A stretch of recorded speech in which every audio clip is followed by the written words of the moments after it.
Mazungumzo yaendelee na maandamano sambamba.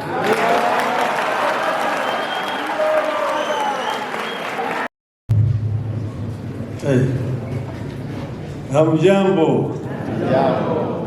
Asasi za kijamii, hamjambo. Comrades power. Comrades power. Asanteni sana, you may be seated.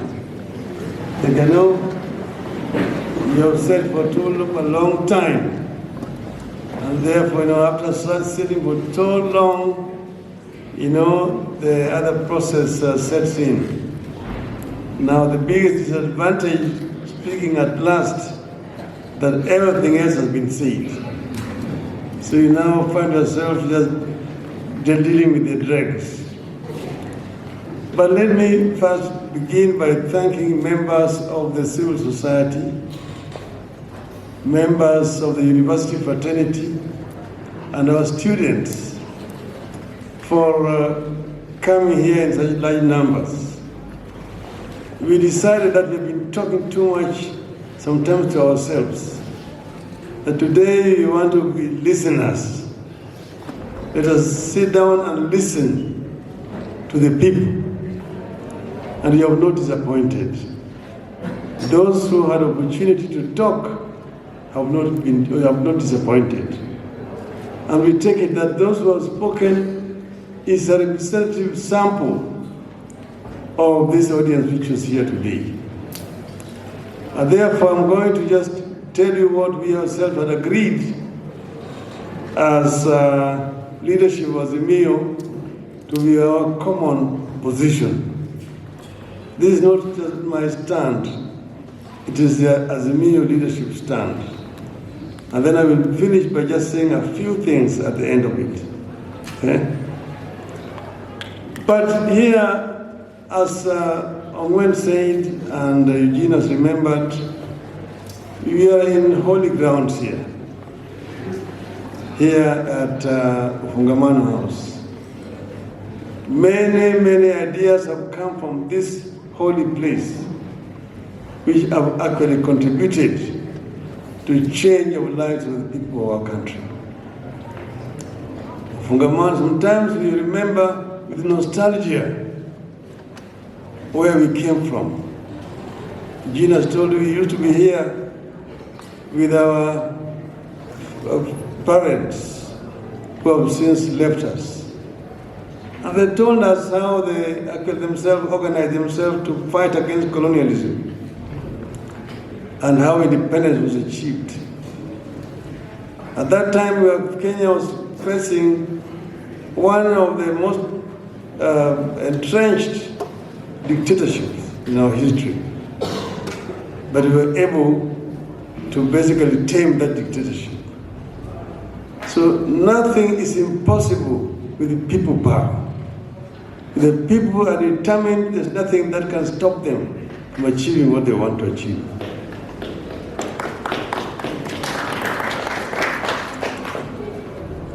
Over the decades, this venue has become synonymous with our quest for a more perfect nation. Each time we have taken a stand here, the nation has overcome confusion, doubts, and fear, and taken a stand for the better. Although we have held deliberations here that shaped our nation, none has taken place under circumstances as worrying as is the case currently. Kenyans have never had to struggle this hard to put food on the table or to take their children to school. Even the civil servants have never gone without pay after the 13th of the month. When we held frequent meetings at this venue in the 80s, 90s, and early 2000s, we aimed to end the single-party rule and give ourselves a new constitution. As we meet today, both the multi-party democracy and the constitution we fought for are under attack. Our electoral system is under attack, and all the work that we have we have done in creating the Independent Electoral and Boundaries Commission and introducing the use of technology into our elections are clearly going to waste. Despite the Constitution that calls for inclusivity in public affairs, the professional civil service that we have tried to build since independence is being dismantled through tribal appointments and sackings. It seems to be the fate of this country that each time we are on the ascendancy, something happens to pull us backwards, and it always begins with elections. The election of 2007 pushed us to the brink, wiped out a thriving economy, and broke the ties that had held Kenya together for decades. This election of 2022 and the regime that emerged from it may be the most regrettable thing that happened in our country's history. The failures they have recorded in a mere 6 months, including a record of high cost of food and a collapsing economy, should be enough warning that we have to act quickly and decisively. We have been told, and I quote, "The only thing necessary for the triumph of evil is for good men to do nothing. Read also good women," unquote.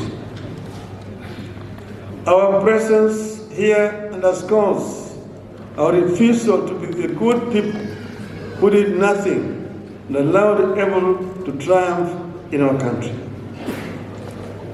Something fundamental must give this time round. Otherwise, we could lose a whole country. Our wish is to achieve the overhaul of our state of affairs with the involvement of the people from all segments of our society at every stage. We will engage in the bipartisan process to which we have sent very able and competent representatives. But the people must not be left out or behind. We are not going into this dialogue for deals in smoke-filled rooms. We are going into this to secure and safeguard fundamental life and death gains for the people and the country. Throughout the talks, we expect the people to stand on guard and ensure it's about them and the country. That's why we are gathered here today, so that people can consult and engage and be watchful. We must refuse to be party to the subterfuge of the past that are glossed over and compromised on fundamental issues for expediency. Something fundamental must give this time round, but only if the people stay engaged. We are not going into this to be rubber stamps. One of the things that has clearly been on display ever since these past 6 months is that Kenya Kwanza is a regime of rubber stamps.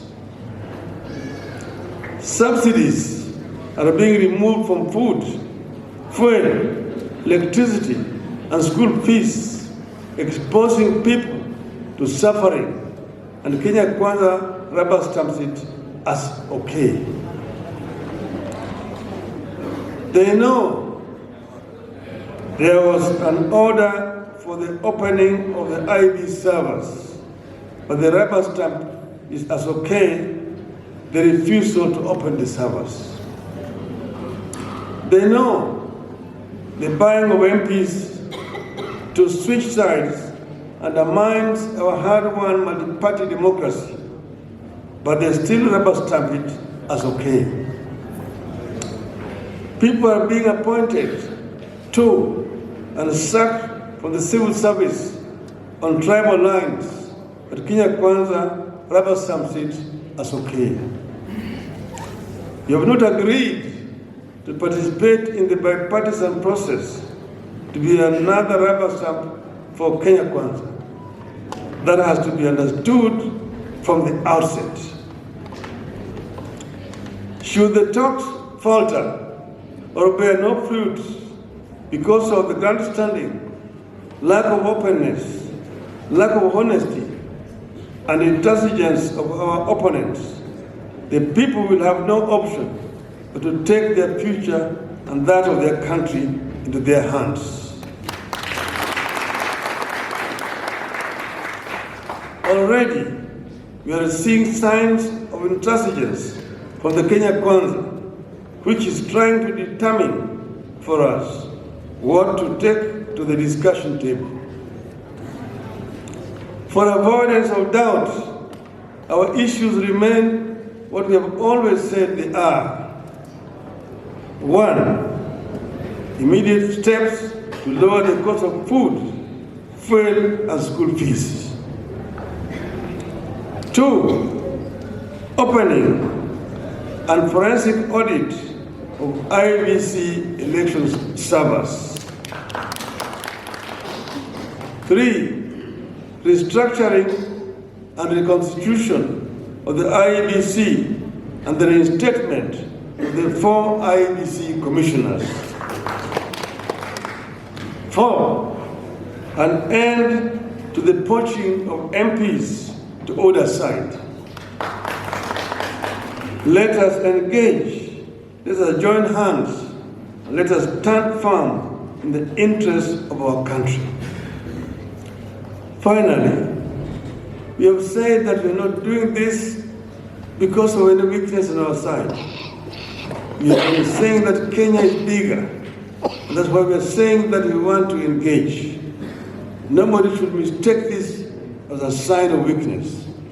We have embraced these talks before, but there must be talks which are going to be held with equal respect, mutual respect, and also with time in line with the law. The Kenya Kwanza have been saying we cannot do something outside the constitution and the laws. No law actually stops a dialogue outside parliament. In fact, we have had this before. When we were in a crisis, we had talks held at Serena Hotel, chaired by a foreigner. Those talks were not considered to be illegal or unconstitutional. In the end, the product was taken to Parliament and approved unanimously by members of Parliament. We are in a similar situation here today. The police have shown complete disregard to the lives of our people. Many innocent Kenyans have died. Last week I visited Kenyans in hospitals, Bongati Hospital and Kenyatta Hospital. Young people shot by the police. Their only crime was that they were participating in a demonstration which was illegal because the police had been notified. A young man in Kisumu was knocked by police. It was a police officer. That young man who was knocked in Kisumu, just for the understanding of everybody around here, is my nephew. Actually, not my nephew, my grandson. His mother is my niece. I'm the one who actually recruited him to take him to the police. Then they go and arrest innocent people and charge them with murder. The other Kenyans, journalists, just basically accompanying us when we were demonstrating, have been shot, some of them very seriously wounded by the police. Nothing has happened. So we have said as a meal that we are going to take this matter to the highest court in the world. Already our lawyers are working on this. And we are going to take the particulars of all those police officers who have been involved in deliberate shooting and killing or maiming innocent Kenyans to a court which is outside our jurisdiction as a people, to ensure that justice is achieved. But they can come with live bullets. They can come with bombs. We will go and confront them in the name of the Lord and the God of Kenya. And we're sure, like the biblical David will confront Goliath, and we know what will happen to Goliath. So we therefore want to thank all of you for coming. Tunatoa shukrani sana kwenu kwa kutualika sisi kama wanazimio kuja kusikia. Tumesikia yale mnayosema yote na tutayabeba, lakini vile tunasema Wakenya hawezi kutishwa. Wakenya watasimama imara. Wakenya wataendelea. Sasa tumekubali mazungumzo ziendelee, lakini mimi nakubaliana na pendekezo ambayo imetoka hapa siku ya leo. Ati mazungumzo yaendelee. Mazungumzo yaendelee na maandamano sambamba.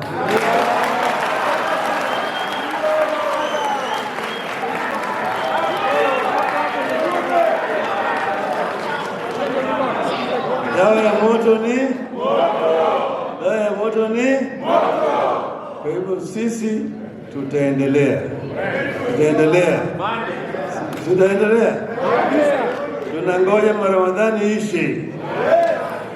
Ramadhani kisha namna hii tutatangaza.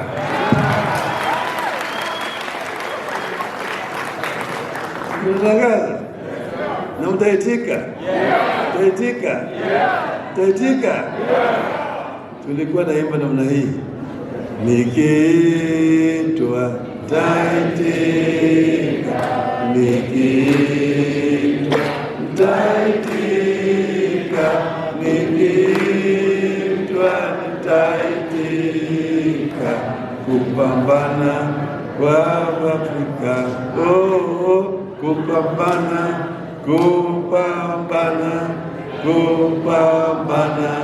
kwa ukombozi, kupambana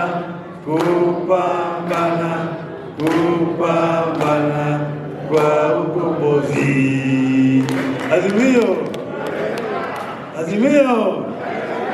Asante sana. Niombe sote tusimame kwa wimbo wa taifa utakaoashiria mwisho wa hafla yetu ya siku ya leo. Kofia zisizo rasmi niombe zisalie kufunguliwa. Wimbo wa taifa.